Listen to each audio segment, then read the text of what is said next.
ये तो खुशी की बात है। रिंकू की शादी तय हो गई। नंदिता जी अपने पति कमल जी से कह रही थी। छोटी तो कब से बहू ढूंढ रही थी, पर इतनी जल्दी 15 दिनों में ही शादी कर पाएंगे? क्यों ना कर पाएंगे? तुम्हारी बहन जो है, तुम्हारे सारे गुण उसके अंदर है। देखना हमारी साली सब कर लेगी। अब सब काम छोड़ो और शादी में जाने की तैयारी कर लो। कमल जी हंसते हुए बोले। नंदिता रसोई में गई और गैस पर चाय चढ़ा दी। तभी उनकी बहू नीतू आई। मम्मी जी आ तो रही थी और उसने चाय का काम संभाल लिया। बहू तुम्हारे देवर रिंकू की शादी तय हो गई है। 15 दिन बाद शादी है। तुम्हें जो भी तैयारी करना है आराम से कर लेना। और हाँ, शादी में पहनने के लिए अच्छे से अच्छे कपड़े और जेवर रख लेना। तो अपनी शादी के बाद पहली बार किसी की शादी में जा रही हो। ये सुनकर नीतू खुश हो गई। पहली बार अपनी मौसी सास के यहाँ जा रही थी। वहाँ ननिहाल पक्ष के और लोग से भी मिलना हो जाएगा। नियति समय पर नंदिता जी अपने पति बेटे नीरज और बहू नीतू के साथ शादी में पहुंच गई। शादी की सभी रस्में हो रही थी। तभी नीतू की नजर दूल्हों को भेजे जाने वाले लहंगे पे पड़ी थी। वाह मौसी जी, आपने तो बहू के लिए बड़ा ही सुंदर लहंगा चढ़ाया है। काफी महंगा होगा। इनका काम भी तो कितना सुंदर है। हाँ बहू, वो खुद की पसंद करके बुलाया है। अब उसे ही पसंद आया है तो सोचा शादी की एक बार होती है तो बहू की इच्छा पूरी कर दे। अब थोड़ा महंगा जरूर है, मौसी जी ने हंसते हुए कहा। तभी नीतू ने होने वाली बहू के गहने पर चढ़ी। मौसी जी, गहने तो आपके बड़े भारी चढ़ाए हैं। इतने सुंदर गहने, सारे नए लगते हैं, लेटेस्ट डिजाइन के भी है। बहू के लिए तो आपने बहुत कुछ किया है। और नीति ने शिकायत नजरों से अपनी सास नंदिता जी को देखा और अपनी बात पूरी की। नंदिता जी समझ गई कि नीतू अपनी शादी के सामने कोई तुलना होने वाली बहू को कर रही है, पर वो उस वक्त कुछ ना बोली। अच्छे से शादी हो गई और सब घर लौटकर वापस आ गए। घर आते ही नीतू ने सबसे बात करना बंद कर दिया। नंदिता जी ने पूछा तो यही बोली, आपने अपनी बहू के लिए कुछ भी अच्छा नहीं किया। मेरा तो शादी का लहंगा भी सुंदर नहीं था और जेवर भी आपने सारे पुराने चढ़ा दिए। एक भी गहना नहीं नजर आया। आपने तो मुझे सस्ते में ही अपनी बहू बना लिया। आपने तो हर जगह मेरी उपेक्षा की। मुझे तो अपने होने वाले ससुराल से बहुत सारी उपेक्षाएं थी। घर की इकलौती बहू बनकर आई थी, पर मेरे गहने और कपड़े में आपने बड़ी कंजूसी कर दी। ये सब नंदिता जी सुनती रह गई। नीतू, ऐसी बातें नहीं है। हमने अच्छे से अच्छा लहंगा तुम्हें चढ़ाया था। अब शादी को 1 साल होने जा रहा है और यहाँ तो थोड़े ही महीने में फैशन बदल जाते हैं। और तुम्हें बुलाना था तो लहंगा पसंद करने को, पर तुम्हारी दादी ने मना कर दिया था कि मेरी पति शादी से पहले घर से बाहर ना जाएगी। आप अपने हिसाब से सब सामान ले लो। ठीक है, मेरी दादी ने कहा था, पर गहने तो आपने पुराने ही चढ़ा दिए थे। नीतू ने फिर रुआसी होकर कहा, बहू गहने पुराने नहीं है। मैंने धीरे धीरे पैसे जोड़कर बनवाए थे, क्योंकि तेरे ससुर जी की अच्छी नौकरी नहीं थी तो ज़्यादा कभी पैसा नहीं रहा। मेरे गहने तो नीरज की पढ़ाई और कैरियर बनाने में लग गए थे। बोली, जब नीरज की नौकरी लगी तभी तो मैंने पैसा जोड़ जोड़ के एक एक करके बहू के लिए गहने बनवा कर रखती चली गई। उसमें से एक भी गहना पुराना नहीं है। सब तुम्हारे लिए नए ही बनवाए हैं। नंदिता जी ने समझाना चाहा। हाँ तो ठीक है, सब बनवाते हैं, पर डिजाइन तो सुंदर बनवाना चाहिए। मुझे तो एक भी डिजाइन पसंद नहीं आई। मौसी जी ने देखो कितनी लेटेस्ट डिजाइन के बनवाए हैं। उनकी पसंद आपसे तो बहुत अच्छी है। ये कहकर नीतू अपने कमरे में चली गई। नंदिता जी की आंखों भर आई। बड़े ही जतन से वो अपने एकलौते बेटे नीरज के लिए बहू लाई थी। नीतू सब तरह से काम कर लेती थी, खाना पकाने में ही माहिर थी। बस उसकी तुलना करने की आदत से वो परेशान हो जाया करती थी। कहीं भी जाकर आएगी या कोई भी घर पे आएगा तो उसे तुलना करने लगती थी। उसकी इजी आदत के कारण घर का माहौल तनावपूर्ण सा रहता था। नंदिता जी काफी सीधी और सरल स्वभाव की थी। अपने पति कमल जी की कमाई में उन्होंने हर तरह से निभा लिया। कभी भी किसी बात के लिए उलाहना नहीं दिया।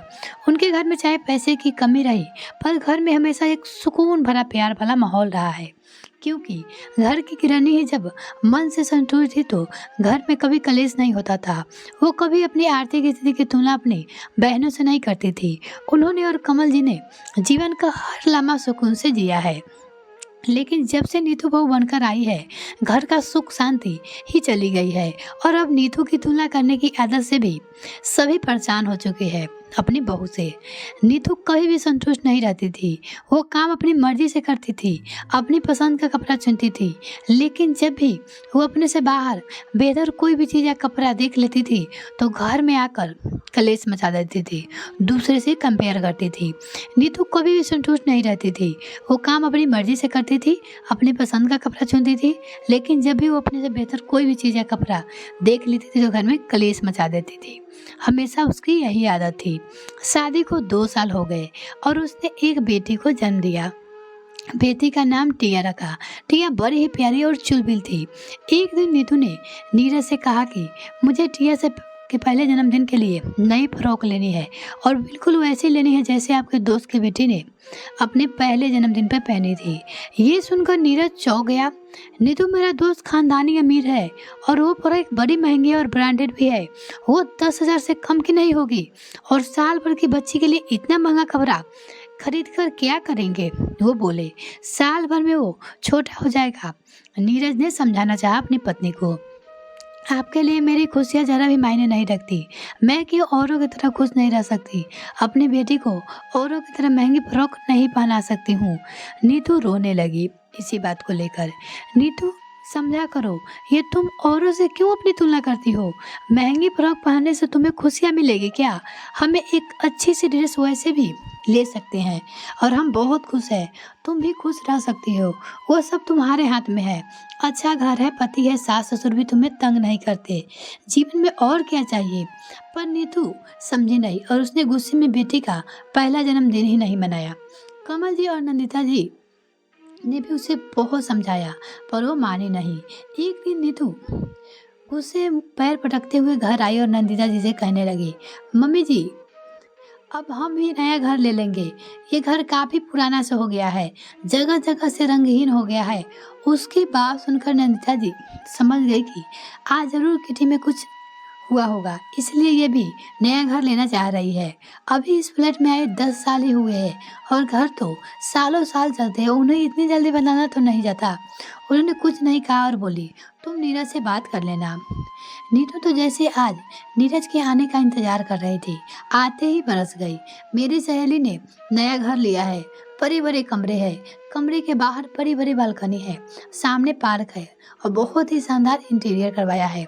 आप एक बार उसका घर देख लो, फिर हम भी वैसा ही बनवा लेंगे। ये सुनते ही नीरज बोला, हमारा घर भी अच्छा है, सामने 2 बालकनी है और थोड़ी दूर पर पार्क है। हम क्यों घर बदले? इतनी मेहनत से मम्मी पापा ने ये घर लिया है, सब कुछ ठीक ही तो है। फिर हमारा इतना बजट भी नहीं है, सब कुछ कहाँ ठीक है? कमरे कितने छोटे हैं। मेरी सहेली का घर देखो, वो तो देखते ही रह जाओगे। और हम कहाँ अच्छे से रह रहे हैं। उसका घर, उसके ठाट बाट तो आपने देखा ही नहीं। मुझे कुछ नहीं पता, मुझे वैसा ही घर चाहिए ताकि मैं भी सांस से कह सकूं ये घर बेच देंगे और नया लोन ले लेंगे। घर खरीदने में कितना सा तो पैसा लगता है। अच्छा लोन तो ले लेंगे पर ईएमआई भी चुकानी होती है। घर खरीदने में मम्मी पापा की बड़ी मेहनत है, उन्होंने प्यार से घर को सजाया है। फिर हम जैसे भी है खुश है, तुम बेवजह दूसरे को तुलना करके खुद को दुखी होती हो और हमें भी दुखी करती हो। पूरे घर में सबको सुनाती रहती हो, सबसे झगड़ा करती हो, घर का माहौल खराब करती हो। ये तो ठीक नहीं है। नीरज ने समझाया पर नीतू नहीं समझी और अपनी बेटी को लेकर गुस्से से मायके चली गई और जिद करने लगी, अगर आप मेरे रहने के लिए नया घर नहीं लोगे तो मैं कभी वापस नहीं आऊँगी। बेटा उसे रोक ले, वो घर की लक्ष्मी है, उसे खुश रखना चाहिए। नंदिता जी बीच में बचाव किया, नहीं मम्मी उसे जाने दो। आज 4 साल हो गए, उसने सबका जीना मुश्किल कर रखा है। जो औरों से अपनी तुलना करना है तो वो कभी खुश नहीं रहता है। बेटा हम उसे समझाएंगे ताकि वो सही राह पे चलेगी। नंदिता जी बोली, मम्मी वो कभी नहीं समझेगी और हमारी ज़िंदगी भी नरक कर देगी। ऐसी पत्नी से ना हो तो अच्छा है, नीरज ने गुस्से में कहा और नीतू अपनी बेटी को लेकर मायके चली गई। अगले दिन जब नीरज ऑफिस गया तो नंदिता जी बहू के मायके चली गई। उस वक्त नीतू अपने कमरे में थी। नीतू के मम्मी पापा ने नंदिता जी से सारी बातें बताई। उन्हें विश्वास नहीं हुआ कि उनकी बेटी ने 4 सालों से ससुराल वालों का जीना मुश्किल कर रखा है। पापा मैं अब कभी ससुराल नहीं जाऊंगा, यही आपके पास रहूंगी, नीतू ने कहा। ये सुनकर नीतू के पापा ने उसे उठाकर एक थप्पड़ दे मारा तो नीतू देखती रह गई। पापा, आपने मुझे थप्पड़ मारा, मेरी गलती तो बताओ, मैंने ऐसा क्या कर दिया? नीतू अपने पापा से बोलती है, हाँ मारा, क्योंकि तूने ससुराल में हमारे संस्कारों की धज्जियां उड़ा दी है। तूने अपनी मम्मी से क्या यही सीखा है? तेरी मम्मी ने हमेशा मेरा साथ दिया है, जैसे भी रखा उस माहौल में हमेशा खुश रही। तेरी मम्मी ने कभी हमारे घर की तुलना किसी और से नहीं की। तुलना करने से कुछ हासिल नहीं होता है। जिसे तुलना करने की आदत हो जाती है वो कभी खुश नहीं रहता। सबको अपने कर्मों से नसीब होता है, जिसके भाग्य में होता है उसी को ही मिलता है।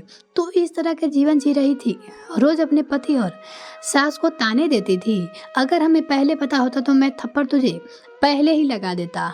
नीतू के पापा बोले, रिश्तों की डोरी बहुत मजबूत होती है, ऐसे ही तोड़ी नहीं जाती। जो तू एक बार जीत करके तोड़ देगी तो कहीं की भी नहीं रहेगी। नीतू के पापा बोले जा रहे थे।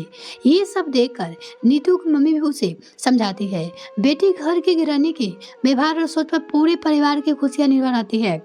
तूने अपने व्यवहार और तुलनात्मक सोच से घर में इतनी अशांति फैला रखी है। जो तेरे पास सुख है तूने उसकी सदा अपेक्षा की है, और जो नहीं है उसके पीछे भागे जा रही है। ऐसी चीज से तो कभी खुश नहीं रहेगी, और ना ही ससुराल वालों को तूने खुश रखा। आज तो तेरे सास ससुर और पति तुझसे परेशान है, कल को तेरी यही घटिया सोच तेरी बेटी पे भारी पड़ जाएगी। तो उसकी भी तुलना और लड़कियों से करेगी। पढ़ाई को लेकर, रूप रंग और अन्य गतिविधियों को लेकर तू कभी संतुष्ट नहीं रहेगी। जब तू ही संतुष्ट नहीं रहेगी, अपनी बेटी को तुलना करती रहेगी तो वो भी खुश नहीं रहेगी और तुझसे चिढ़ने लग जाएगी और एक दिन दूर हो जाएगी। वो बोली, ये तो तेरी किस्मत अच्छी है जो तुझे इतने अच्छा परिवार मिला है। तेरी सास ने भी हम लोगों को ये बातें तुझे प्यार से समझाने का कहा है, क्योंकि उन्हें लग रहा था कि अपने मम्मी पापा की बात तो जरूर मानेगी। नीतू की मम्मी बोली, इतना अच्छा घर मिला है, पति मिला है, कोई तेरे पास बहुत ज़्यादा पैसे की कमी भी नहीं है। घर है, सभी सुविधाएं हैं। घर छोटा है या बड़ा क्या फर्क पड़ता है, घर में तो प्यार और शांति होनी चाहिए। कपड़े ब्रांडेड हो या साधारण, सब अपने बजट में ही लेना चाहिए, जिससे हम खुश रहे और हमारे पति के चेहरे पे भी मुस्कान बनी रहे। हमेशा नीचे देखकर चलना चाहिए। जो हमसे छोटा लोग हैं, जो हमारे पास है, वो लोग इस तरह का जीवन जीना चाहते हैं, पर हम हैं कि ऊपर की ओर देखने चलते हैं। हमसे ज़्यादा अमीर, ज़्यादा समृद्ध लोग भी अपनी तुलना करने लगते हैं, और इसे सिवाय दुख, चिड़चिड़ापन और निराशा के कुछ भी हासिल नहीं होता है। नीतू की आंखों शर्म से झुक गई। वो कुछ नहीं कह पाई। कभी अपनी बेटी की ओर देख रही थी तो कभी अपनी सास की ओर। फिर दौड़कर वो अपनी सास के पैर गिर गई। मम्मी जी, मुझे माफ कर दो, मैंने आप सबको बहुत तकलीफ दी है। आप पापा के थप्पड़ और मम्मी के सीख ने मुझे जीवन बहुत बड़ा पाठ सिखा दिया है। अब मैं सही राह पे चलूंगी। मुझे जो सीख मिला है मैं उसे अपेक्षा करके अपने जीवन में बेवजह दुख पा लिए थे। अब जो भी है, जैसा भी है, जितना भी है, मैं उसी में खुश और संतुष्ट रहूंगी और रिश्ते की मजबूत डोर टूटने नहीं दूंगी। नंदिता जी अपनी बहू को गले लगा लिया। फिर नीतू माई के एक क्षण भी नहीं रुकी। अपनी बेटी और सास के साथ वो ससुराल चली आई। अब उसे समझ में आ गया था। यह कहानी आपको कैसी लगी कमेंट सेक्शन में लिखना ना भूले। वीडियो को देखने के लिए बहुत बहुत धन्यवाद।